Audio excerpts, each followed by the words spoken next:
Hello students, how are you?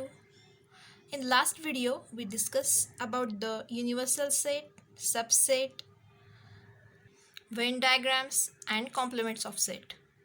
So now we're going to solve the practice set 1.3.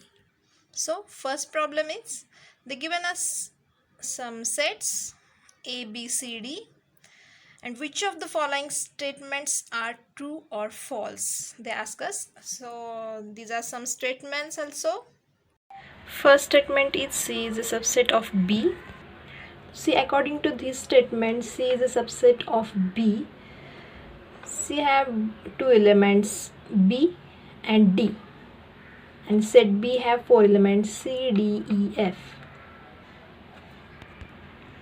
According to subset definition, each and every element from set C must be in a set B.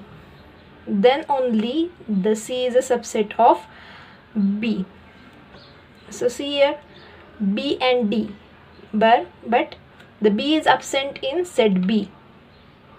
म्हणजेच set C मध्ये B हे letter नाही आहे. Sorry, C सेटमध्ये B हे letter आहे पण B सेटमध्ये B हे लेटर नाही आहे. म्हणजेच हे स्टेटमेंट फॉल्स आहे, कारण की each and every element from set C is not belong to set B.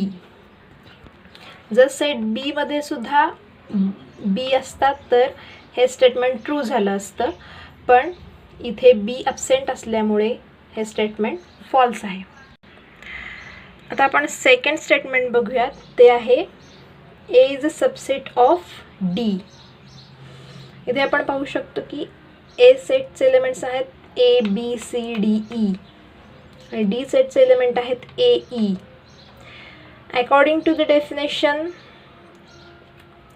A आणि E हे दोन्ही एलिमेंट A मध्ये आहेत, A आणि E. पण याच्यामध्ये D हा सबसेट आहे A चा, ना की A हा D चा सबसेट आहे. आधी मी सांगितल्याप्रमाणे जो छोटा सेट असतो, छोटा एलिमेंटचा सेट असतो, तो सबसेट असतो मोठ्या सेटचा. म्हणून हे लिहिताना इथे असं लिहिता आलं असतं की D is a subset of A, पण इथे काय लिहिलेलं, त्याच्या विरुद्ध लिहिलेलं आहे A is a subset of D. त्याच्यामुळेच हे स्टेटमेंट फॉल्स आहे. आता आपण पुढचं स्टेटमेंट पाहूयात. ते आहे D is a subset of B. D सेटमध्ये एलिमेंट्स आहेत A आणि E आणि B मध्ये आहेत C, D, E, F. मगाशी सांगितल्याप्रमाणे ह्या जो सबसेट आहे त्याच्यामधले ईच अँड एव्हरी एलिमेंट हे या मोठ्या सेटमध्ये सुद्धा हवेत. तर त्याप्रमाणे E इथे ॲब्सेंट आहे, म्हणजेच D हा Bचा सबसेट नाही, म्हणजेच हे स्टेटमेंट फॉल्स आहे. पुढचं स्टेटमेंट पाहूयात आपण. Fourth one, D is a subset of A. आपण मगाशीच सेकंड नंबरच्या एक्झाम्पलमध्येच पाहिलेलं आहे, स्टेटमेंटमध्येच पाहिलेलं आहे की D सेटमधले A आणि E हे दोन्ही एलिमेंट A सेटमध्ये आहेत, A आणि E. आणि त्यांची लिहिण्याची पद्धत ही बरोबर आहे की छोटा हा मोठ्याचा सबसेट असतो, म्हणजेच हे स्टेटमेंट ट्रू आहे.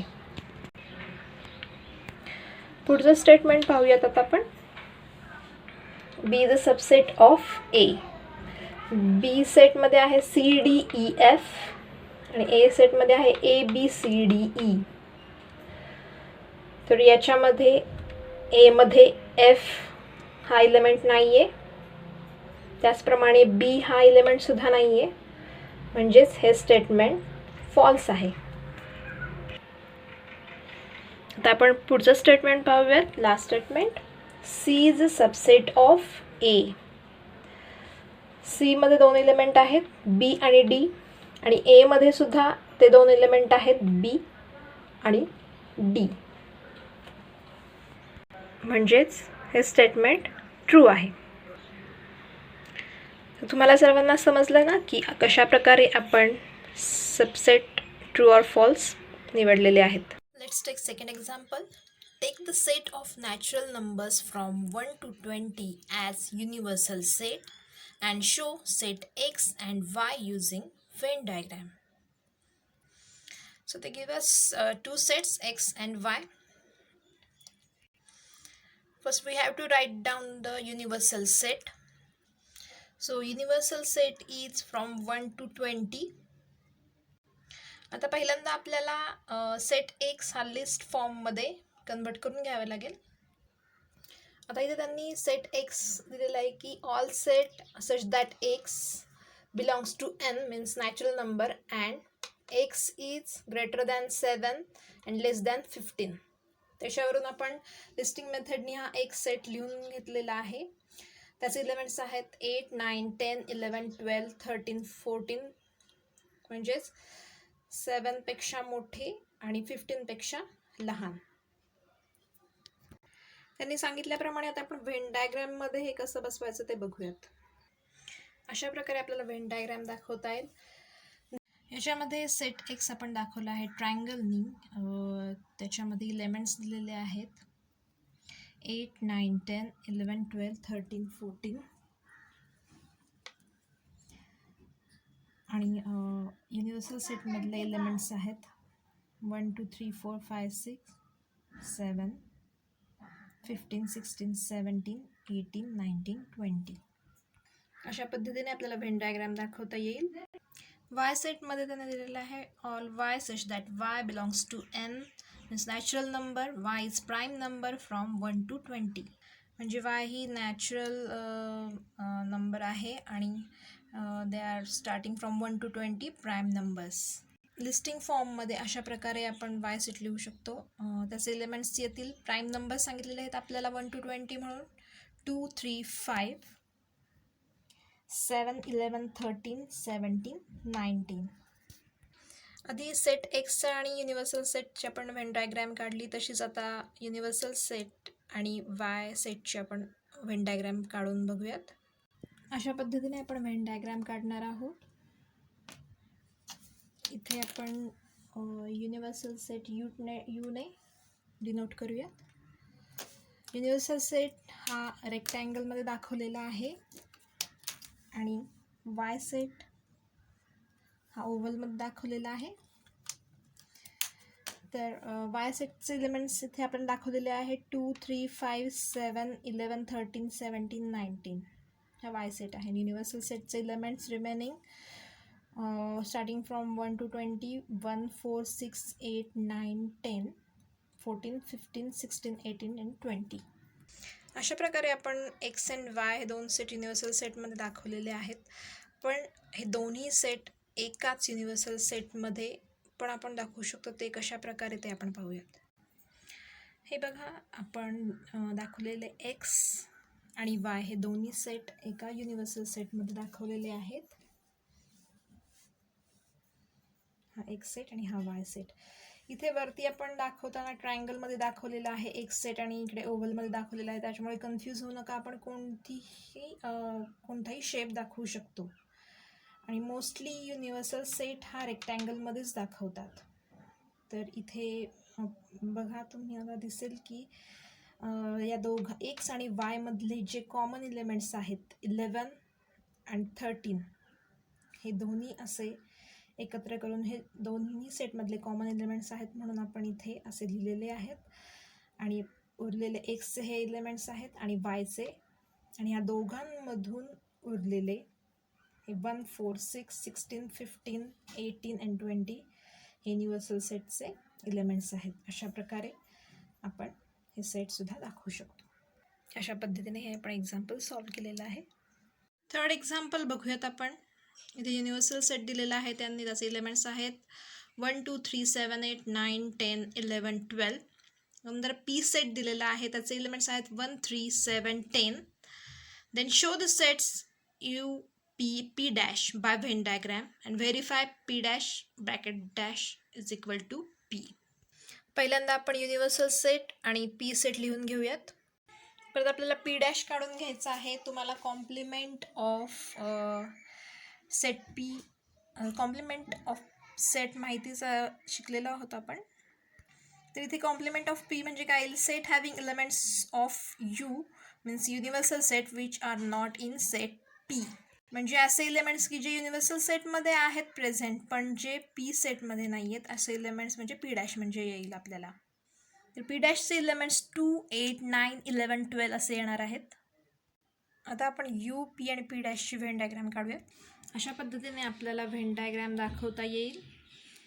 इथे आपल्याला आपण रेक्टँगलने युनिव्हर्सल सेट दाखवलेला आहे आणि कॅपिटल यू सुद्धा इथे दाखवलेला आहे. सर्कलमध्ये पी सेट दाखवलेला आहे, त्याचे एलिमेंट्स आहेत 1, 3, 7, 10 आणि जे युनिव्हर्सल सेटचे एलिमेंट्स आहेत पण पी सेटचे नाहीत यालाच आपण काय म्हणतो, पी कॉम्प्लिमेंट म्हणजे पी डॅश. त्याचे एलिमेंट्स येतात 2, 8, 9, 11, 12. पी कॉम्प्लिमेंटचा कॉम्प्लिमेंट सेट म्हणजे set having elements of you which are not in set P.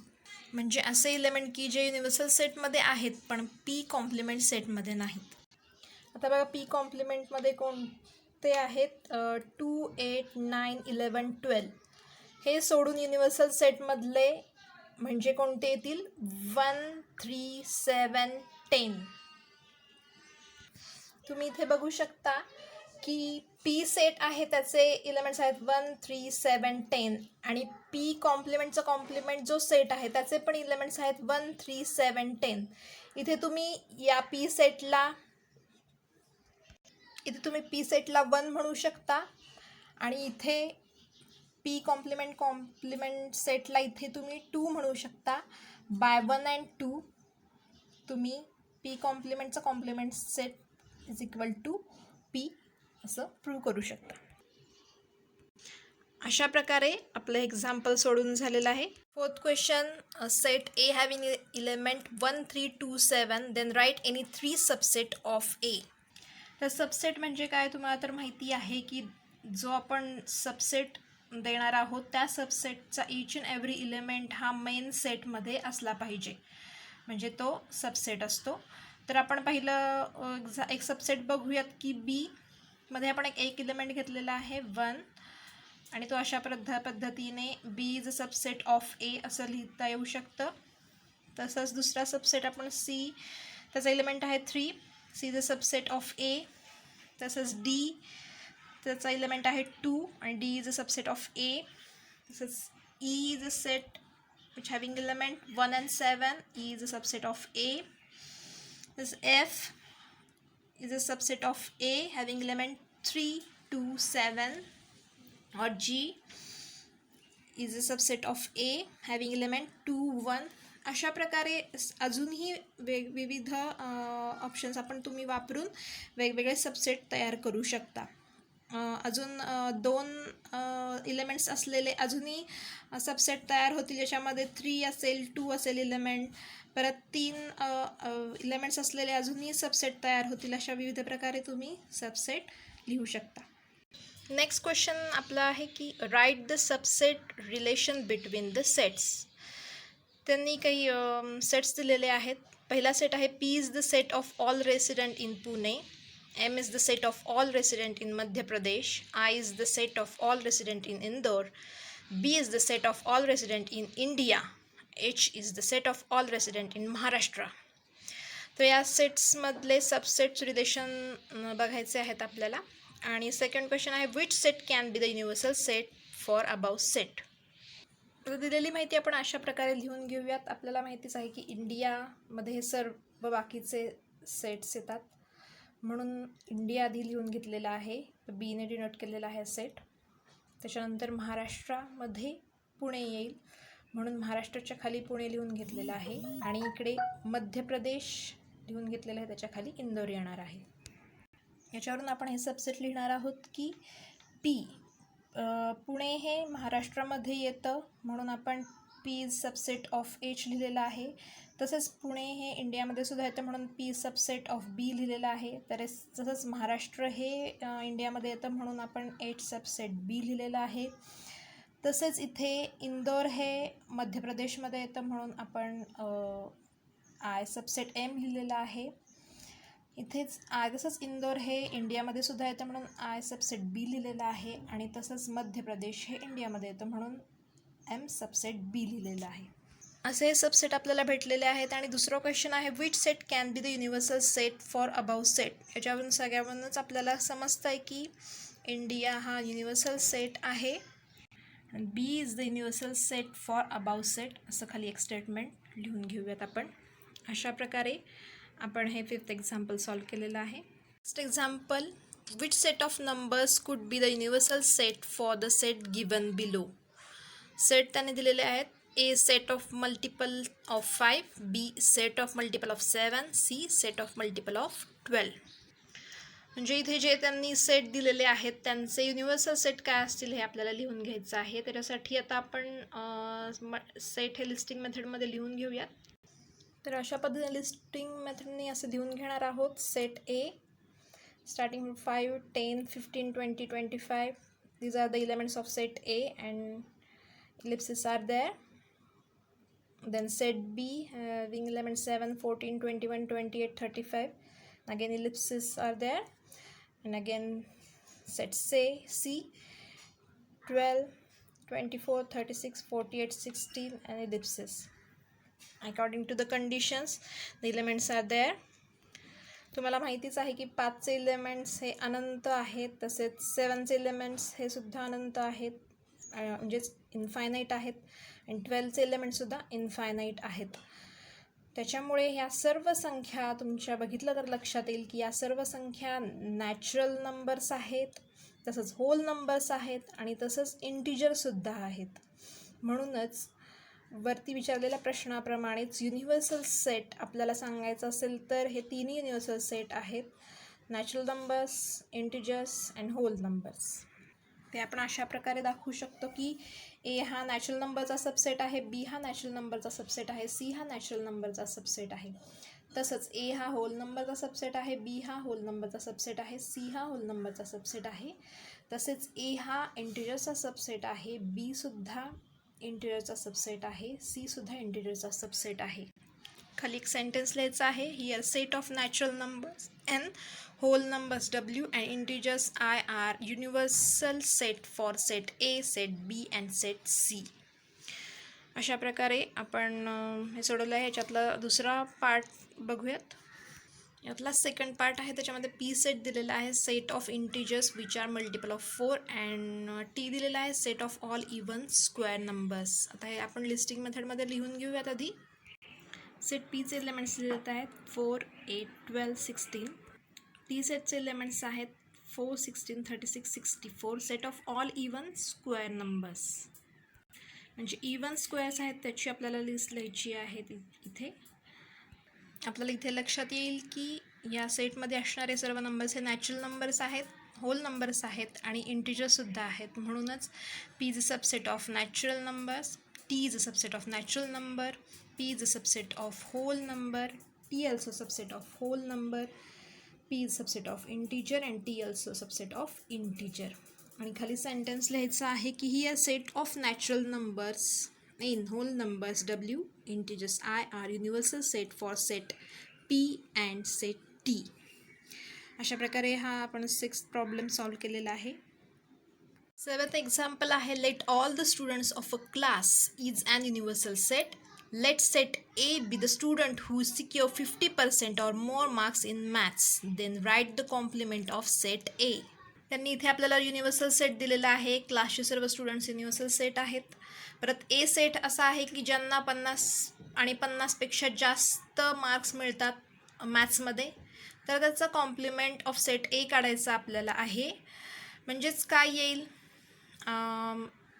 की सेट एमध्ये अशी मुलं आहेत की ज्यांना 50 आणि 50पेक्षा जास्त मार्क्स पडतात मॅथ्समध्ये, तर मग त्याचा कॉम्प्लिमेंट काय असेल की ज्या मुलांना 50पेक्षा कमी मार्क्स पडतात, हा त्याचा कॉम्प्लिमेंट सेट ए येईल.